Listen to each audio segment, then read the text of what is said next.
only wish for a soft wing of hope, but instead we get life in a culture of ungrace. I know that's not a word, but it works here. Disgrace doesn't apply since it's a different word altogether, and non-grace just doesn't sound as good. If you don't know what ungrace is, just hop on the interstate at rush hour, or watch how quickly Hollywood turns on a star who doesn't shine like he once did at the box office, or sit in a room full of lawyers at divorce proceedings. Ungrace pulsates in our workplaces, our communities, and in the media, and tells us that regardless of what has happened, we must do better, look better, and make ourselves better. But to love and accept someone, regardless of their flaws and failures, is a breath of hope in a harsh, finger-wagging world. That is an undeserved gift, which is life itself. That's grace. The following pages are part of my story. If I share these experiences in a way that breathes shape and color into them, perhaps you'll recognize part of your own life as well. Samuel Johnson said that people need more to be reminded than to be instructed. Sometimes we need to be reminded of why we're here, that we are valued and loved, and at the end of the pain there are still deeper and higher dreams to discover.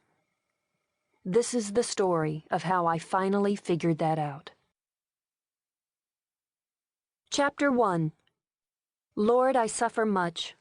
I cannot tell you what goes on inside of me. I cannot hide from you these dark battles, the deep despair. When God breathes on man, he opens his inner being and sees deeply within it. Victor Hugo, French poet and novelist. We moved to our home in Medina, Ohio in the spring of 1970 when I was 3. My brother Brian was 7 and got his own room, the green one with the short, shaggy dark green carpet. I shared a room with my sister Mary Jo, we call her Josie, who is nearly 10 years older than me. We got the baby aspirin orange room with the orange shag carpet, and my parents got the all-purple room. The family room was pink, the living room blue, and the kitchen had bluish-green patterned indoor-outdoor carpeting and avocado appliances. The house screamed 1960s. There were a few homes on our road, but it was mostly farmland. Our split-level house had a long blacktop driveway, huge front lawn, brick front, a white barn in the back that would hold my dad's tractors and gardening equipment, and over an acre of land behind the barn for a garden that could feed most of Medina County. My parents never believed in small gardens. Our neighbor, Mr. Lake, also had a garden behind his barn. Bud Lake had a round chest that was slick as a watermelon. It actually glistened on hot summer days when he worked outside.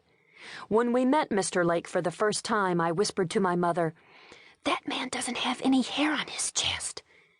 She tried to shush me, but I was 3 and lacked whispering skills. Mr. Lake believed in using manure for fertilizer.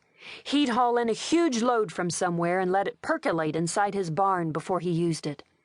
His garden always smelled crappy, but it was lovely. A dairy was just up the street, and Mr. Lake walked to work there every morning with his lunch pail in hand. Sometimes, but not nearly enough, he'd bring home a package of ice cream bars and hand them to me.